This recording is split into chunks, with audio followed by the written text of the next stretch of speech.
with the 1500.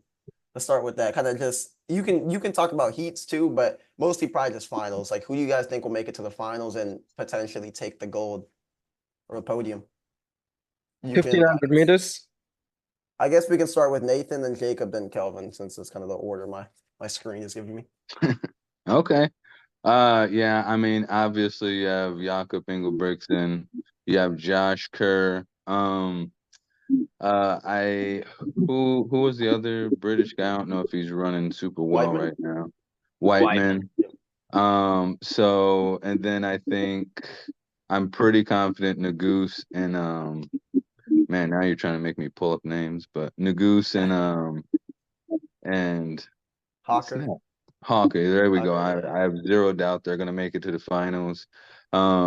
Kessler should, but you never know, pending the heats and all that kind of stuff, because he definitely has shown he has like a history of things not going well and kind of shutting down type thing. But and then after that, man, I'd really have to think about it.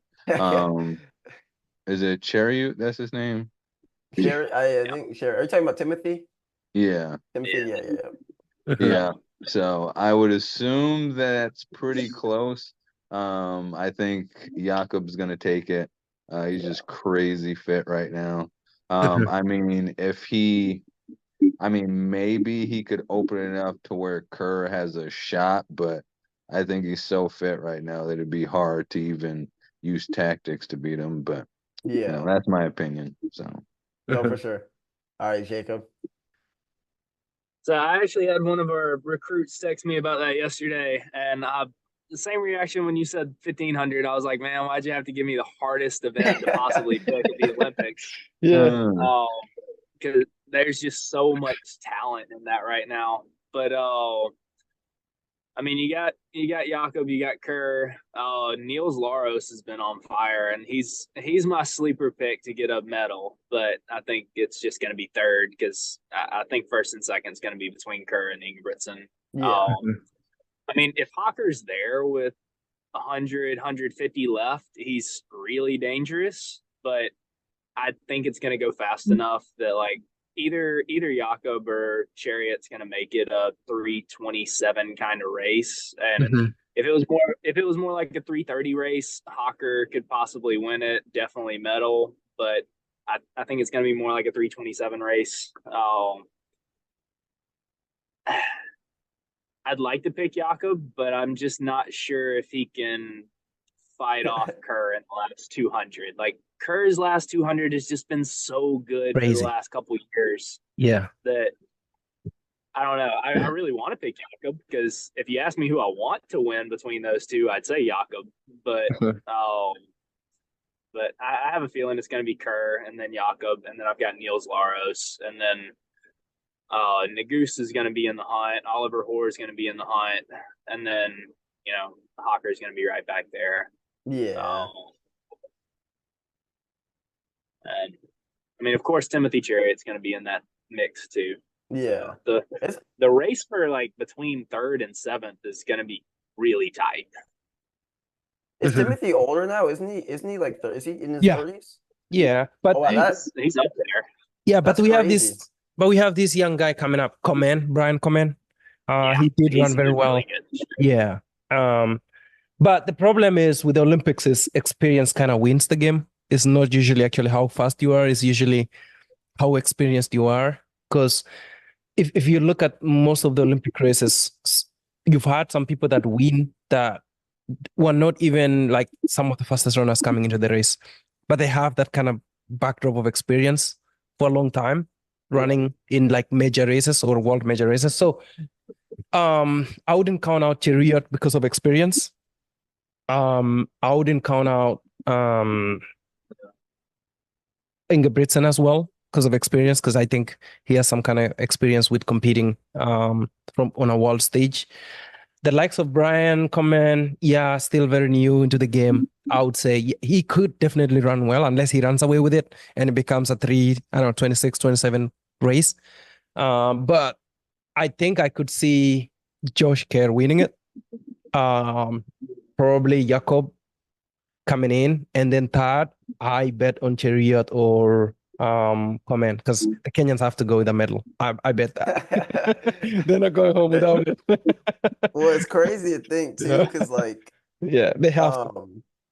what was I gonna say? That man, because Kerr was always like, wasn't he always pretty fast in NCAA? Like I remember seeing like NCAA titles and stuff, and I was like, yeah, I mean, this guy's pretty quick. But I never expected him to be as fast as he is now. I thought he was always going to just be like a good pro runner, like he'd be good, like obviously, because he's a quick guy. But I never expected him to be like, kind of even a threat to the gold medal, Mhm. like he kind of is now. I do think personally Jakob's going to take it just because.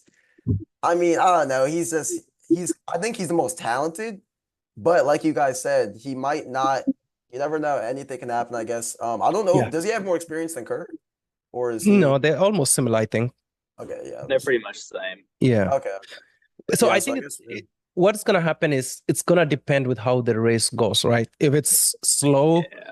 and you gotta sprint out, I bet on Jake on Carr. But if it's quick from the start, then that's gonna be a battle for the soul for both of them. I think that's it's gonna yeah. be whoever's going. I mean, they might actually just like cross with the. I mean, but we never know. Things could happen.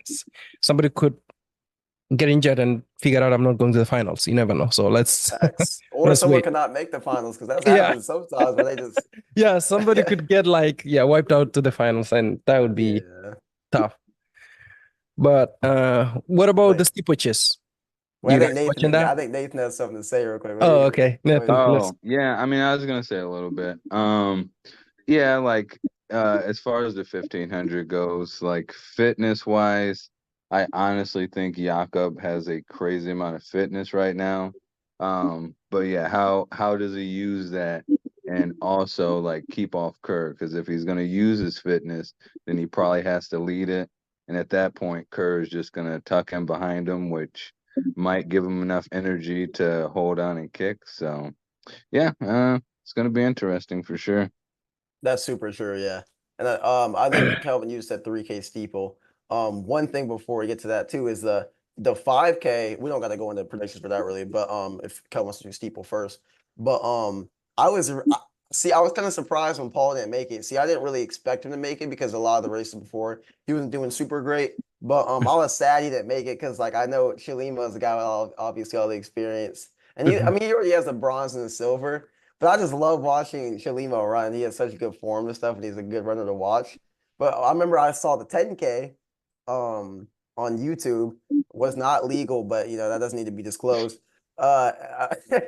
Anyways, he was racing it, and I remember he took the lead, or it might have been it was a 10 out of 5. He took the lead with 2 laps to go, and as soon as like I think someone else made a move around him because I think he tried to slow it down. And then once I saw 1, 2, 3 people pass him, I knew he was done because I was like, yeah, he's not gonna come back from like 18 people. Like literally 18 people just passed him like a second, and he instantly got dropped. And I'm like, yeah, he's not coming back from that. I think Shalimo's pretty old. I mean, he's older now. He's like in his mid-30s, and he's still doing track stuff. So I'm assuming he's gonna move to the roads now. It's But likely. yeah, It's very likely. Yeah, he went to the trials for the marathon. I think he made it through 14, 15 miles, and I'm guessing he probably didn't think he was gonna make it, so he just wanted to save himself for the track. But Yeah. yeah, I'd imagine yeah. he's gonna make a switch for sure. It was a little funny. I'm not laughing at like him. Like that's sad. Like I hope he was okay with that. I hope he didn't, struggle too much. But when I saw the rankings, like the live rankings, I would see like Nathan, and then all the other guys at the top, and I see Paul Chilibo, and then next thing you know, he's gone. I'm like, this guy he did not want to finish that race. So he's probably happy to be out of that race. He's like, yep, not doing the marathon. I not think qualifying for I that. think sometimes they just like they throw in there to test the waters, kind of feel how things are, and then and then they figure out. Like high profile athletes, I think more often than not, like you have to understand, they still try out these races just like as anybody would, right? So you get in there, they're nervous, they're just like anybody else, and so you have to have a backup plan for when things don't go your way, and most of the time they just like quit mid race and they just they find something else. to say, hey, I don't think I was in the best shape of my life, or I had this feeling, or things were not going well for me. And I think it's an off way for them, which is it's still better than I think coming in last, to be honest with you. So I think Yeah. it's better than coming in with a very bad time, because that would ruin you. So I would rather have quit race in the mid race than have a bad time. I think that's that's true. Yeah, especially yeah. for him, I think it was smart because like obviously he knew he had the trials coming up. Like Mhm. obviously for someone like me, that probably wouldn't be good for me because that would kill me mentally. Like I'm not as strong as Paul Chelimo in a race. So if I Yeah. go into a race, I would probably want to finish with a bad time. I'm sure Nathan, that's what you want. I don't think you want me dropping out in the middle of a 5K like, this pace is too hard. Like that would probably not be good for me. But obviously for someone like Chelimo, when you have money on the line and medals and all that stuff, like you're not going to want to kill yourself to finish the Yeah, race. yeah, your reputation is important at that point. Yeah. It's not about you actually finishing it and the discipline at that point. It changes completely. Oh Yeah, when yeah. you're young and getting into the field, there's a lot of reasoning behind being disciplined enough to complete your races. But then once you have the reputation of that sort, money on the line, sponsorship on the line, I think it changes. But I mean, not Nathan, you'd probably have a lot more on that. Yeah, you would, yeah. From Yeah, I pro mean, level. yeah, I was gonna say, like, I think the big thing is just understanding what your goal is, right? Mhm. And so like if your goal is like for me, for the trials, my goal was, hey, I'm gonna give everything I have, whether I'm feeling amazing or I'm feeling bad, right? And so even when things kind of start to fall apart, I was like, hey, you know what, skip it. I have to finish this race and see what I can finish at. And luckily it did finish out well for me. But some other people are like, hey, I'm trying to take as many opportunities to become an Olympian as I can, right? And so if and again, this might not been, what Chelimo was thinking or anything like that, but 15 miles in, if that goal, it's not going to be accomplished, or there's a high chance it can't, then you switch to something that gives you a better chance, right? Right. And so it's just about understanding what your goal is and making sure you're always fighting for it, because there's some people who have the goal to say, hey, I want as many opportunities to fight for the highest place I can get, but then Mhm. they go and do stuff like force themselves through the race and then ruin their other chances, which can be Yeah. bad. Like you would think, oh wow, you got the heart, you did what you need to do, and you showed what not giving up looks like, but it didn't accomplish your goal. In fact, it hurt it. So Yeah, that's true. it's just understanding those things. Definitely, Mhm. yeah. What's it called? I can't remember what I was gonna say. I guess we can go to Kelvin. You said 3K steeple. I honestly don't think about the steeple right now. I don't know who's really in Yeah, it's it, but been if you guys know, lately. yeah. Yeah, lately it hasn't.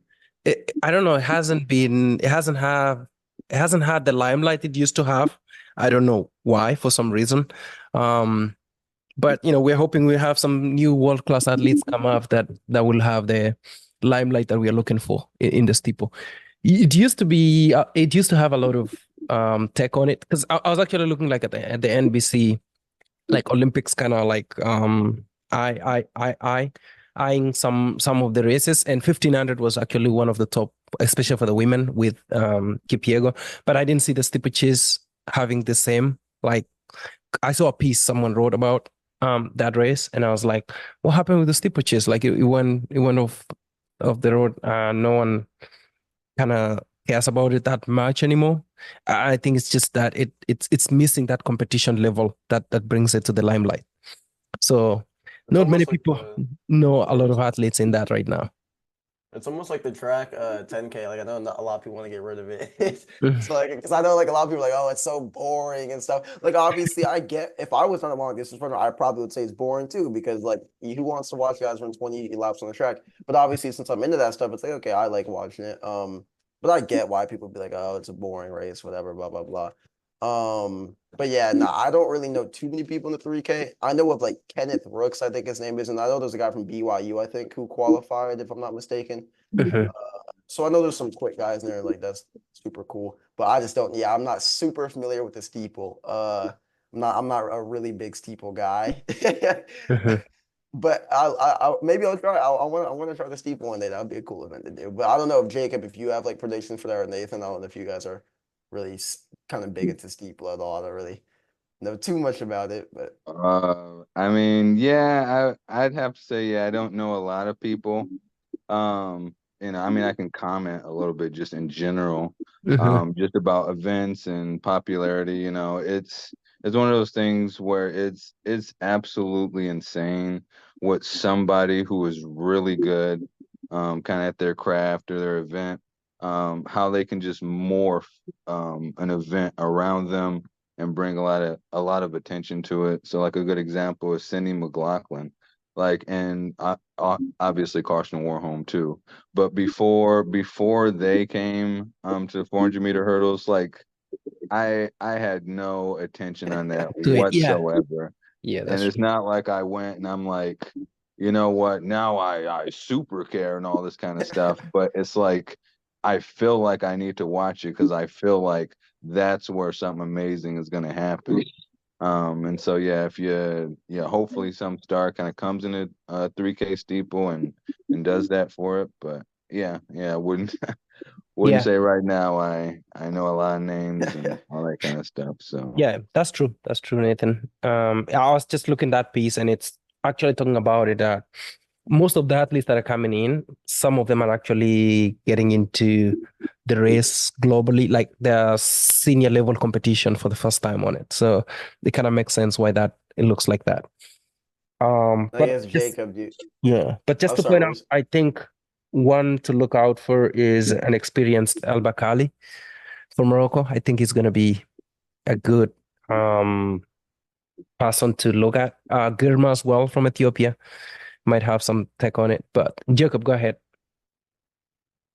I mean, what you just said about El Bakali, like, of course, him and Germa are going to be up there. I haven't paid too much attention to the steeple, so like with the 1500, I could probably give you a prediction on every single person I think is going to make the final. I couldn't quite do that in the steeple, Hmm. but for the Americans, like, I'd love to see Rooks and Corrigan be up there, but there's just so many guys that run under 810. It's going to be hard to get a medal. I'd love to see George Beamish pull off Hmm. a Oh medal. yeah, I forgot about it. Um, Yeah. yeah, he's one of the big, like, most, the American audience is going to know his name a lot more than most of the top names.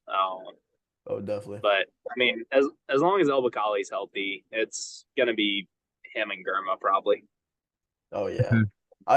Didn't what did Germer? What's his PR? Is he under 8 I for think he's the? under 8. Yeah. Okay, wow, that's quick. Pretty sure he is. Yeah. That'll be fun to Now watch. I mean, yeah. the women's steeple, I don't know if y'all know anything about that, but I'm just really excited to see Val Constein. Like, she could have a really good shot at a medal. Hmm. Yeah. Is she? What's her ethnicity? Is she? What country does she run for? Is she USA? She's with the U.S. Oh, US. Okay, okay, okay. Yeah, Yeah. she won the trials. I don't. I might have seen. I might have actually seen it because I watched pretty much every single Olympic trial event on NBC or whatever, but I can't remember really. The only ones I remember mainly are like the women's 100 and 200 and stuff because I was watching that. I was Yeah, surprised Sha'Carri didn't qualify for the 200 actually. That was a pretty big upset, I know. And there was some other. I think there was the what was I think was it the women's one? No, it was the for the 100 for the guys. Lyles was pulling out the Yu-Gi-Oh cards. I don't know if y'all saw any of that. Dave, Mhm. Nathan, are you in the? Are you? I know, Nathan. I know you're in the Magic. I don't know if you're. I'm assuming you're not a Yu-Gi-Oh player, but I know he was pulling out all sorts of cards that some of my friends knew about. I was like, oh shoot, like yeah, no, I definitely don't play Yu-Gi-Oh anymore. That was more like a middle school thing. So I'm more of a Magic player, which I mean, I guess to the general public is not much of a difference, but yeah, no, I recognized the cards he was pulling out, and I was like, man, okay, this guy's he's trying to represent, I guess. Lyles is a funny guy. I think it's good. I mean, he's a funny guy. He always brings and he brings controversy too with the statement he said like, oh, the NBA or the basketball players aren't world champions. I remember seeing that stuff everywhere. I was like, wow, like this guy's actually stirring up like a whole thing. Oh yeah, he does an amazing job with like promotion and all that kind of stuff, just drawing attention. Like sometimes I think it's just because he's just being ridiculous. But other times I can tell it's like intentional to Yeah, bring more attention to the sport the and sport. kind of try and transcend all that kind of stuff. But yeah, he is a character for sure. Mhm. And I so, know. Yeah. what do you think about the 100 meters? Wait, what did you say, me? Yeah, what do you think about it? We have Yeah, oh God, it's absolutely insane. Like just the times that people are dropping right now. uh-huh, It's like what, is it three people under 142, something like that? uh-huh, in the Oh, 800, for the 800? Yeah, yeah. I thought you yeah, said the 800. 100 for a second. I was like, wait, Yeah, 100? But okay, okay. 800. Sorry. Okay, 800. Yeah. Yeah, no, it's crazy. So I'm excited to see what happens in the You think definitely in the Wanyonyi will Olympics. Wanyonyi will give us 140? Oh God, 140? yeah, that would I wouldn't be shocked with how many people are running fast. Mhm. And it was crazy because you had like Kessler and all those guys, going 143, and you're thinking, oh my goodness. Crazy. And then like a week later, people started dropping 141s, and you're like, oh, okay, I guess that's not that good. It was like, where, like, where did it even come from? Because I swear for the longest time, like, I almost stopped watching the 800 because I would like go watch it and it'd be like 145, 146. I'm like, it's literally just college. Like, these guys were like college times because there's league guys in college who run those times, like Penn Yeah. State and stuff. So I'm like, well, no one's really ever not like no one was running close to his record. And now someone's like, what, within like almost half a second of the record? Yeah. So, yeah, that's crazy. It is super crazy. I guess, Jacob, what's your stance on that?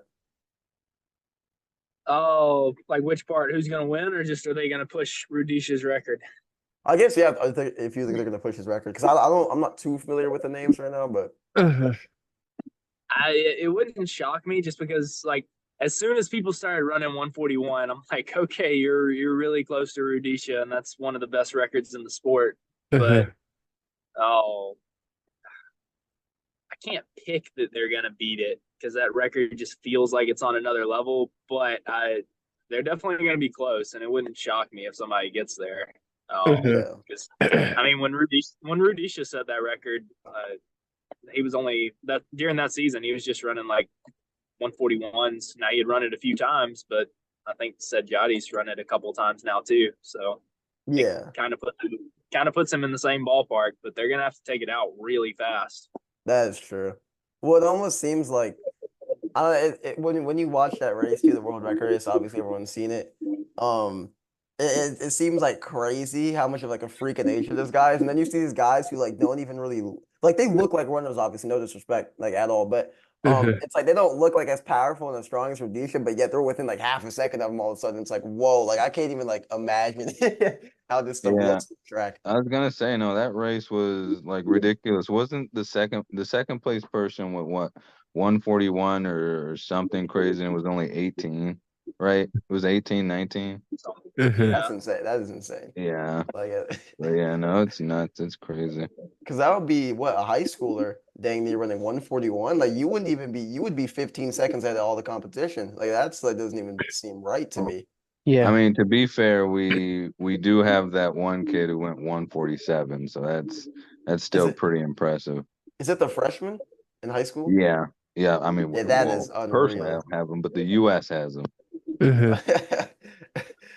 Well, that's So just like doesn't even seem real to me that you're running that fast as a ninth grader. I don't even understand how that's possible. yeah. So I think the 800 meters is gonna be a fast race, to be honest with you. Just looking at the talent in here, and I'm like, oh my God. Oh no, it's yeah. I mean, I think it'll probably be the fastest race. I'm assuming, and maybe Yeah. even potentially world record. Besides the 50, I don't think 15 world record is gonna go down. To be Yeah, honest. yeah, that's gonna be hard. But this one looks like we have a lot of youngsters coming in with good times or new guys, and then we have like some experience, the likes of Kinyamal, Marco Arop, Canada. Oh, bro, yeah. Yep. And so Brandon Miller, I think that's for US. So with these guys coming in like this, it's likely that it might be actually even harder to actually qualify for the semis and then finals. It's gonna be Yeah. it's gonna be a rough one. And then I think even in the finals, somebody has to go hard on this to win.